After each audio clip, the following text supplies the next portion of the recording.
warahmatullahi wabarakatuh. Hari ini kita sudah sampai di Museum Perumusan Naskah Proklamasi di Jalan Menteng. Hai guys, sekarang kita lagi di ruang pertemuan. Masuk ya. Nah, di sini ruang pertemuan ini merupakan tempat peristiwa sejarah pertama dalam persiapan perumusan naskah proklamasi setelah kembalinya dari Rasdengklok tanggal 16 Agustus 1945.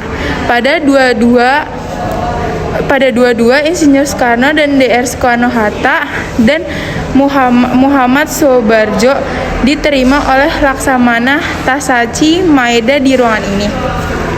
Nah, di sini ada pertemuan dengan Maeda pada tanggal 16 Agustus 1945. Bung Karno, Muhammad Hatta, dan Muhammad Soebardjo diterima oleh Laksamana Muda Tasadi Maeda di kediaman sekitar pukul 22. Sepulangnya dari Rengas Dengklok, mereka menjelaskan kepada Maeda tentang akan diadakan pertemuan untuk persiapan menjelang Indonesia merdeka. Maeda merupakan memberitahu pesan Gusenkan pemerintahan militer Jepang kepada rombongan yang pulang dari Rengas Dengklok agar menemuinya. Kemudian mereka dengan ditemani Madena dan Mishoni Sunkihiro, juru bicara Angkatan Darat Jepang, berangkat ke Gusenkan.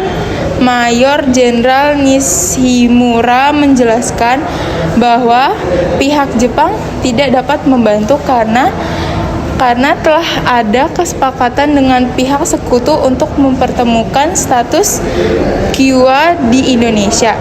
Ia juga melarang adanya rapat yang akan dilangsungkan di rumah Maeda.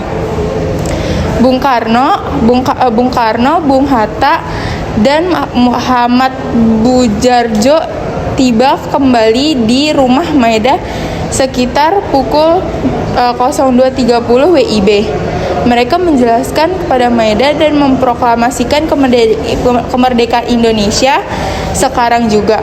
Maeda tidak ikut campur tangan dan mengundurkan diri ke kamarnya di lantai atas. Nah, selanjutnya ada ruangan kedua. Nah, kita di sini adalah ruangan kedua yang dimana merupakan ruangan perumusan.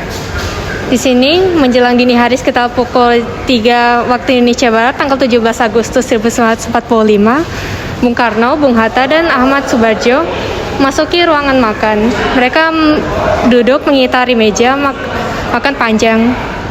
Bung Karno mulai mempersiapkan draft naskah proklamasi, sedangkan Bung Hatta dan Ahmad Soebardjo menyumbangkan pikirannya secara lisan. Setelah teks diberi judul proklamasi, dialog pertama yang dihasilkan dari kesepakatan 3 tokoh nasional itu adalah, "Kami bangsa Indonesia dengan ini menyatakan kemerdekaan Indonesia." Kemudian kalimat kedua ditambah oleh Bung Hatta berupa pernyataan mengenai pengalihan kekuasaan. Akhirnya selesailah konsep naskah proklamasi dengan beberapa coretan sebagai tanda pertukaran pendapat dalam merumuskannya. Nah, setelah dari ruangan perumusan naskah proklamasi, selanjutnya kita mau ke ruangan pengetikan.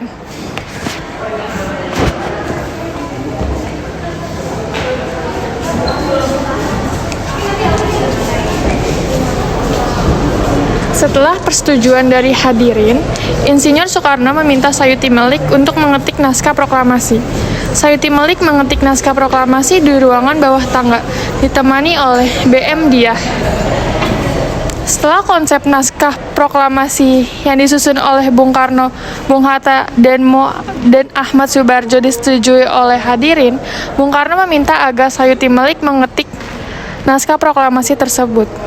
Sayuti Melik mengetik naskah proklamasi di ruang bawah dekat dapur, dengan ditemani oleh BM Diah. Pada saat pengetikan, Sayuti Melik melakukan perubahan 3 kata. Kata tempoh menjadi kata tempo, kata wakil-wakil bangsa Indonesia berubah menjadi atas nama bangsa Indonesia, begitu pula dalam penulisan hari, bulan, dan tahun.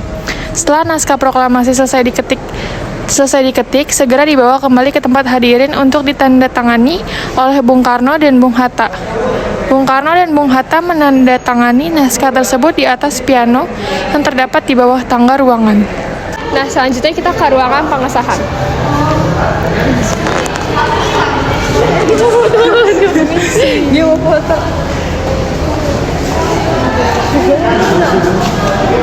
Gimana? Ruangan ini merupakan tempat disetujuinya konsep naskah proklamasi yang seluruh hadirin yang datang 40-50 orang, serta tempat disahkannya naskah proklamasi yang ditandatangani oleh Insinyur Soekarno dan Dr. Andes Muhammad Hatta. Atas nama bangsa Indonesia, peristiwa ini berlangsung menjelang subuh Jumat 17 Agustus 1945 yang bertepatan pada bulan suci Ramadan. Konsep naskah proklamasi yang telah dirumuskan oleh Bung Karno, Bung Hatta, dan Ahmad Subarjo dibawa ke Serambi Muka menemui para hadirin yang telah menunggu kemerdekaan yang telah dibuat itu secara perlahan-lahan dan berulang-ulang.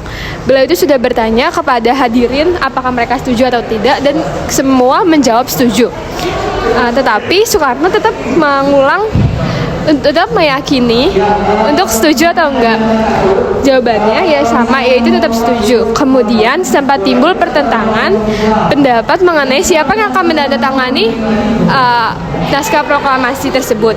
Akhirnya Soekarno maju ke muka dan dengan suara lantang mengatakan bukan kita semua yang hadir di sini, namun menandatangani naskah cukup 2 orang dan 2 orang. Cara menandatangannya atas nama rakyat Indonesia, yaitu Soekarno dan Hatta. Usul itu pun diterima hadirin dengan tepuk tangan dan berseri. Kemudian Bung Karno memerintahkan Sayuti Melik untuk mengetik naskah proklamasi. Di sini saya akan menjawab pertanyaan nomor 1, yaitu tentang latar belakangnya menyerahnya Jepang terhadap sekutu. Hal itu disebabkan karena kehancuran yang disebabkan oleh bom atom di kota Hiroshima dan Nagasaki, serta ancaman dari Uni Soviet membuat Jepang sadar bahwa kekalahannya sudah tidak dapat dielakkan. Akhirnya, pada 14 Agustus 1945, Kaisar Jepang Hirohito memutuskan untuk menyerah tanpa syarat kepada sekutu. Keesokan harinya, pada 15 Agustus 1945, Kaisar Hirohito menyampaikan langsung keputusan menyerahnya Jepang tanpa syarat terhadap sekutu melalui radio nasional. Pasukan Jepang sendiri berusaha menyembunyikan berita ini supaya tidak terdengar oleh pemuda Indonesia. Namun hal ini didengar oleh Sultan Syahrir. Begitu Sultan Syahrir mendengar berita tersebut, ia segera menindaklanjuti dengan mengajak para pejuang golongan muda untuk mendesak Soekarno agar segera memproklamasikan kemerdekaan Indonesia. Oke, sekarang saya akan menjelaskan peristiwa Rengas Dengklok. Peristiwa Rengas Dengklok adalah peristiwa penculikan Soekarno-Hatta yang terjadi pada 16 Agustus 1945. Peristiwa Rengas Dengklok ini tidak terlepas dari para tokoh yang terlibat di dalamnya yang dibagi menjadi 2 golongan, yaitu golongan muda dan golongan tua. Pada tanggal 15 Agustus 1945, golongan muda mengadakan rapat di Pengangasan Timur, Jakarta, terkait kapan pengumuman proklamasi kemerdekaan Indonesia sebaiknya dilakukan. Rapat yang dipimpin oleh Khairul Saleh ini kemudian menyepakati bahwa kemerdekaan Indonesia adalah keputusan dari rakyat Indonesia, bukan dari Jepang. Malamnya, para golongan muda mengutus Wikana dan Darwis untuk menemui Soekarno dan Hatta. Mereka menuntut agar proklamasi kemerdekaan dilakukan pada 16 Agustus 1945. Jika Soekarno-Hatta menolak, maka akan terjadi sebuah pergolakan besar. Namun permintaan Wikana dan Darwis ditolak oleh Soekarno dan Hatta. Soekarno tidak bisa melepas tanggung jawabnya sebagai ketua PPKI, sehingga ia harus berunding terlebih dulu dengan badan buatan Jepang itu. Karena menerima penolakan dari Soekarno, Wikana dan Darwis lantas kembali dan mengadakan rapat yang digelar di Jalan Cikini nomor 71 di Jakarta. Rapat tersebut dihadiri oleh para tokoh golongan muda lainnya. Mereka pun memutuskan untuk membawa Soekarno dan Hatta ke Rengas Dengklok guna menjauhkan mereka dari pengaruh Jepang. Setelah Soekarno dan Hatta diculik ke Rengas Dengklok, Soekarno di hadapan Soedanko Singgi memutuskan untuk bersedia mengadakan proklamasi setelah ia kembali ke Jakarta. Golongan tua dan golongan muda pun menyepakati keputusan bahwa proklamasi kemerdekaan harus dilakukan di Jakarta oleh Soekarno. Esok harinya, Ahmad Subarjo rela menaruh nyawanya dengan menjemput Soekarno dan Hatta untuk kembali ke Jakarta dan menjamin proklamasi kemerdekaan terselenggarakan. Hasil setelah terjadinya peristiwa Rengas Dengklok adalah proklamasi kemerdekaan akan diumumkan pada 17 Agustus 1945 selambat-lambatnya jam 12 waktu Indonesia Barat. Oke, selanjutnya saya akan menjelaskan peristiwa pembacaan teks proklamasi. Proklamasi kemerdekaan dilakukan di sebuah rumah yang berlokasi di Jalan Pegangsaan Timur nomor 56, Jakarta Pusat pada pukul 10 waktu Indonesia Barat. Saat itu ia mengetahui pembacaan proklamasi ternyata akan diikrarkan di kediaman Soekarno, Jalan Pegangsaan Timur nomor 56. Pada saat itu, halaman rumah Soekarno telah dipadati oleh massa menjelang detik-detik proklamasi. Semua sibuk mempersiapkan pembacaan teks. Bahkan Fatmawati, istri Soekarno, tengah menjahit bendera dengan tangan yang ukurannya tidak standar. Setelah proklamasi dirumuskan, teks proklamasi diketik di ruang pengetikan teks proklamasi oleh Sayuti Melik. Teks proklamasi segera dibawa kembali ke ruang pengesahan atau penandatanganan naskah proklamasi. Di ruangan ini, naskah proklamasi ditandatangani oleh Soekarno dan Hatta atas nama bangsa Indonesia. Pembacaan teks proklamasi 17 Agustus 1945 dilakukan di halaman rumah Bung Karno. Selanjutnya saya akan menjelaskan pertanyaan nomor 4. Setelah kemerdekaan Indonesia, ada peristiwa-peristiwa penting dalam sejarah Indonesia. Soekarno membacakan proklamasi kemerdekaan Indonesia pada 17 Agustus 1945. Ternyata itu bukan menjadi akhir perjuangan Indonesia.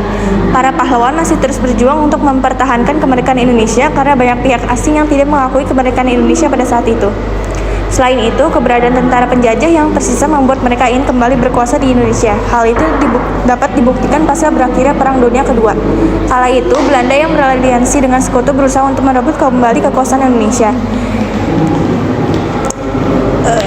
Allied Force Netherlands East Indies atau AFNEI dipimpin oleh Letjen Sir Philip Christison mendarat di Tanjung Priok pada 29 September 1945. Tujuan AFNEI ke Indonesia yaitu untuk menerima penyerahan kekuasaan dari tangan Jepang, memulangkan tentara Jepang dan membebaskan tentara sekutu. Pasukan sekutu datang ke Indonesia dengan Netherlands Indies Civil Administration atau NICA yang dipimpin Van der Plas. Kedatangannya ke Indonesia bersama Nika itu secara terang-terangan ingin menegakkan kekuasaan di Indonesia. Itulah mengapa Indonesia masih berjuang setelah kemerdekaan Indonesia. Yang pertama ada peristiwa di Bandung. Sekutu mencoba menguasai Bandung pada November 1945. Sekutu mengeluarkan ultimatum agar kota Bandung bagian utara dikosongkan, diberi waktu paling lambat 29 November 1945.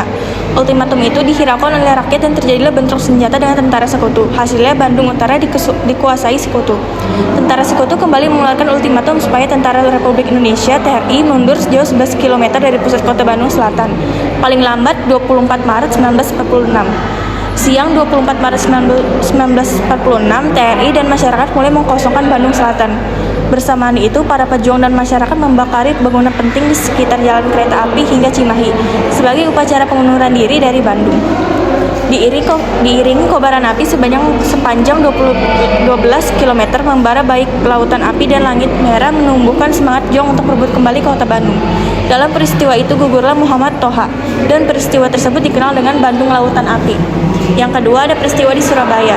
Peristiwa penting lainnya terjadi di Hotel Yamato Surabaya. Saat itu Belanda mengibarkan bendera negaranya yang berwarna merah putih biru pada 19 September 1945. Hal itu memicu kemarahan para pemuda Indonesia. Uniknya pemuda itu merobek bendera itu bagian biru sehingga tersisa warna merah putih. Setelah itu, saat Gubernur Jawa Timur menolak ultimatum dari AFNEI pada 10 November 1945, penolakan itu menimbulkan kemarahan dari pasukan AFNEI dan menimbulkan peperangan antara masyarakat Surabaya dengan pasukan AFNEI. Dari kejadian perang itu dibuatlah Tugu Pahlawan dari tanggal 10 November ditetapkan sebagai Hari Pahlawan. Yang ketiga ada peristiwa di Semarang.